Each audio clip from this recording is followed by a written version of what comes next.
Kia ora, this is Liz. Welcome to Dames Ablaze. If you have not watched my intro video yet, can I suggest you go do that now, so just so you know what we're up to here. Otherwise, grab your Bible and we'll dig on in. This week we're looking at John chapter 9, verses 8 to 13, and I'll read them for you now. Therefore the neighbours and those who previously had seen that he was blind said, "Is not this who sat and begged?" Some said, "This is he."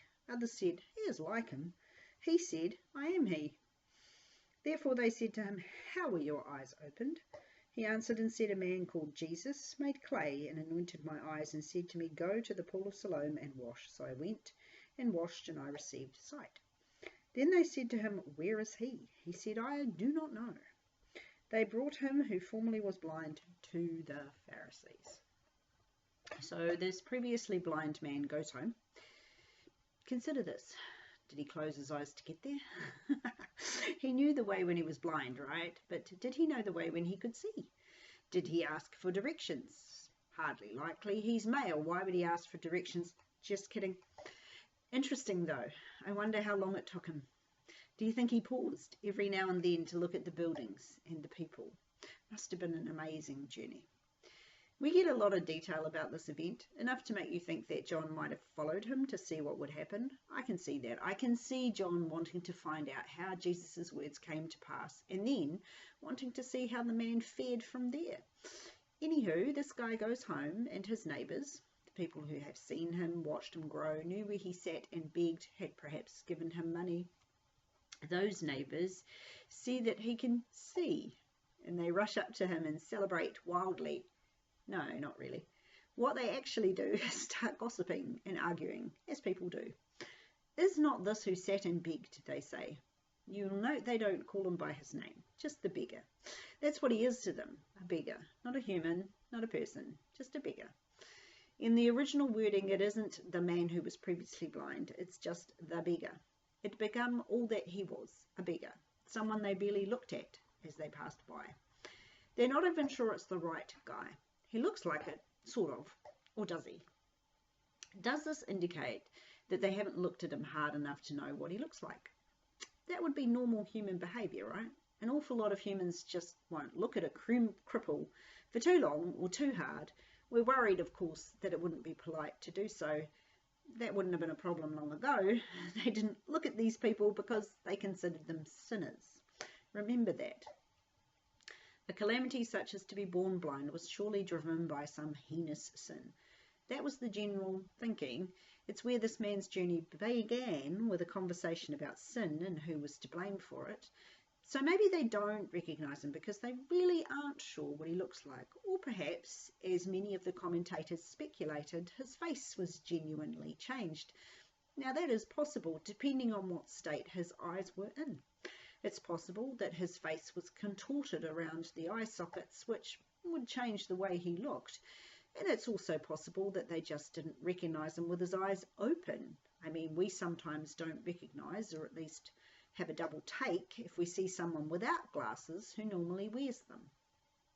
However, it could also be that they're just so shocked that they can't believe their eyes, so to speak. And so they ask what is a rhetorical question, expecting a no. What else could you possibly answer? I mean, come on. How does this beggar, this man born blind since he was born, I mean, how does he suddenly see? There is an argument between them over his identity, and eventually he just says, "I am he." It's like a Monty Python farce, isn't it? "It is him." "No, it's not. It can't be." "No, but it is, I tell you. It is that beggar." The debate rages, and then he simply stands up and goes, "I am he." It's a fairly understated way of refuting their arguments, but it's a solid statement of fact. He doesn't need many words. After all, he's standing there, seeing, and he wasn't when he left the house that morning. Did you notice that no one is celebrating? This miracle is so outside of anything that anyone could possibly imagine being able to happen that they can't get their heads around it.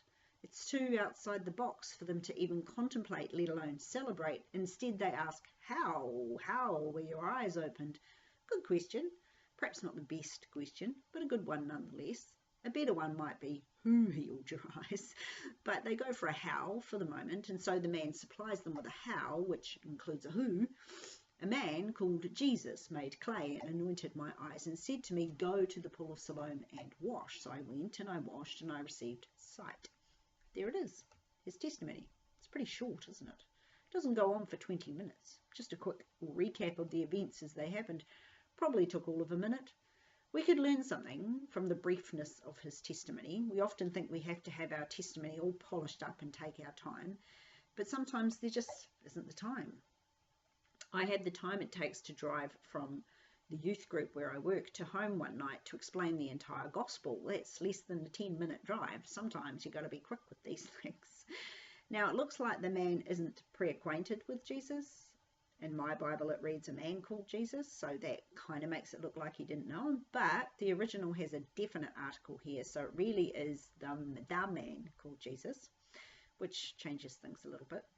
This would seem to indicate that he does in fact know of Jesus, and that seems likely if we think about it properly. Jesus has been ministering for 2+ years at this point. They are in Jerusalem, of course they've heard of him. Plus, he did stand up at the feast, which is just finished, not once but twice, to make pronouncements that got the Sanhedrin members hot under the collar and made everyone else pay attention. Everyone's heard of this guy by now. They know his name. They've heard the rumours, which does explain why our blind man went to the pool on Jesus' words alone, though I still think authority has some play here. And if you don't know what I mean by that, you need to go watch last week's video. But how did he know it was Jesus? There's no mention of an introduction, so how does he who was blind know who healed him? Can we speculate that people, many people, were crowding around Jesus as he came out of the temple, all of them vying for his attention, yelling, Jesus, Jesus, heal me, cure me, whatever? I think we can speculate on those lines. We don't know, of course, so don't build a doctrine on it. But it's likely that at this stage in the game, Jesus was constantly being bombarded by requests from the populace. So he knows then, this man born blind, this beggar, that it is Jesus who heals him. The neighbours digest this thought and then ask, where is he? Why do they ask this question? Do they want to thank him? Clap him on the back and say what a marvellous job he's done. Do they want to ask him for their own miracle? Probably. Do they want to make him king? Well, you never know. Impossible to tell. Probably all of the above and then some. But of course the man doesn't know, and he again states the truth boldly and simply, I don't know. That's a genius answer right there. One we should all utilise at times. It's okay to not know something. If what stops you talking about Jesus is those curly questions that you might get asked, let this man born blind give you comfort. He had one of the most amazing things happen to him, but he was okay not knowing quite a lot about it, and saying so. I don't know is a genuine answer to a tricky question. But can I also suggest that if it's a tricky question worth knowing an answer to, like, why doesn't God just make everyone Christian, then you can find an answer. Go and find an answer to those tricky questions and have it ready for the next time you're asked the tricky questions. So the neighbours don't know what to do with him, so they opt to take him to the Pharisees. Odd kind of choice to make. I'm not sure why they do this. Why set him in front of the Pharisees, who they must know are antagonistic toward Jesus? Are they trying to prove Jesus is the Messiah without coming right out and saying it? Maybe. It was at that time against the law to do so. The Sanhedrin had made it clear to the populace that they did not consider Jesus to be the Messiah, that having anything to do with him was problematic, and that it was illegal to be going around saying he was the Messiah. It was, in fact, according to them, a blasphemy. So, what are the neighbours doing? Why take him to the Pharisees? Would that be your first move if someone who had previously had a disability was cured? To take him or her to the authorities? Wouldn't be my first move, but then I've been living with the truth of who Jesus is since the day I first met him. These people still aren't sure what he is. The Sanhedrin has made it clear they don't like him, they don't trust him, so maybe they think they're doing the right thing. They are scared, bewildered, confused, and treating the blind man as if he has no autonomy, like they used to treat him when he was blind. They haven't changed their opinions of him, you see. They take him to the Pharisees to get some kind of clarity or something, but they drag him along as if he's still blind and needs them to take him places. Sometimes our nearest and dearest can find it almost impossible to accept the change in our lives. We'll leave them on their journey to the temple or wherever they took him to see the Pharisees. Let's review where we are. What can we say so far about this man born blind?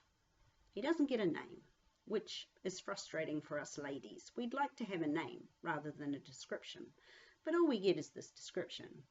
Either he is the beggar or he is the man born blind. The second handle is a little kinder than the first, but neither of them describe the man after his meeting with Jesus. He's no longer blind, which means he no longer needs to beg.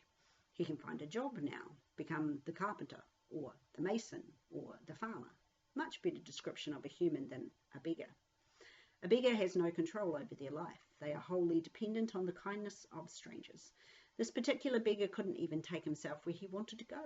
He had to be led. When the Pharisees are done with him, they cast him out. Cast him out. This guy's had his whole world turned upside down.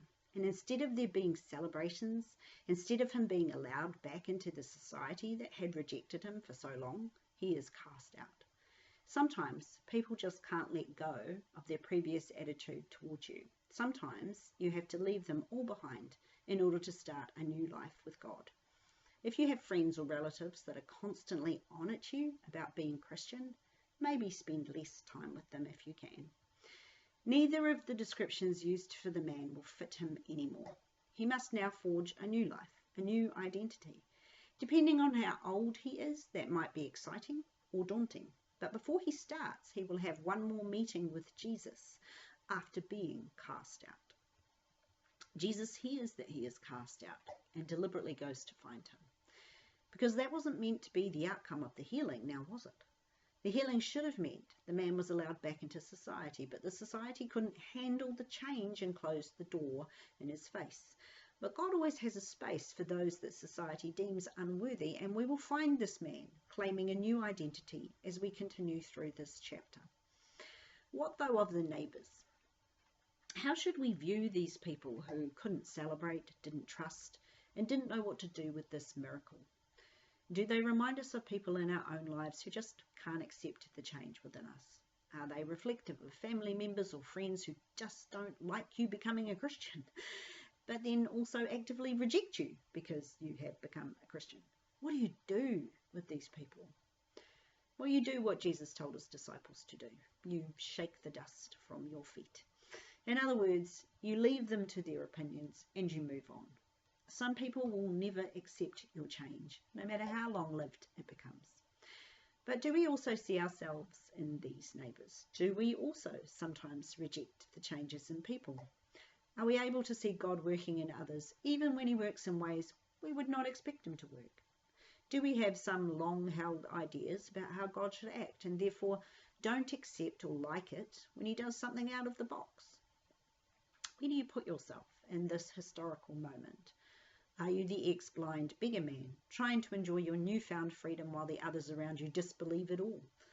Are you one of the disbelieving neighbours, unable to see the truth, even though it's literally looking straight at you? We can get stuck in our thinking about God, and that can and has caused problems over the years in the Christian church. For instance, when the music changed, a lot of people didn't want to change with it. They wanted to keep their churches free of drums and guitars, and so there were splits. Sometimes I think those kinds of splits are okay. When they're done well, everyone moves on and has the kind of worship they like. But other times the splits are just diabolical messes that annihilate faith in many believers and make the church look crazy to the outside world. Change can be a good thing. It keeps things fresh, stops you getting stuck in a rut. So long as the changes in churches are God-driven, not man-driven, the church will survive change. Unfortunately, it seems that some of the changes in churches at the moment are not only man-driven, but secular man-driven. So we do need to be wary. But let's not be like the ex-blind man's neighbours, literally unable to see and rejoice over a God-given change in someone's life.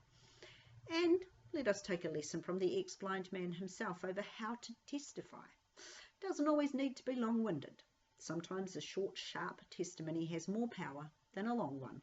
So, train yourself in your own testimonies. Keep some short ones on hand in case you only have a meeting in the supermarket to make your point. That is all I have for you this week. I pray that you and your family and your friends and your loved ones all have an awesome and blessed week, and that the Lord keeps you in the palm of his hands until we see you again. Ka kite anō.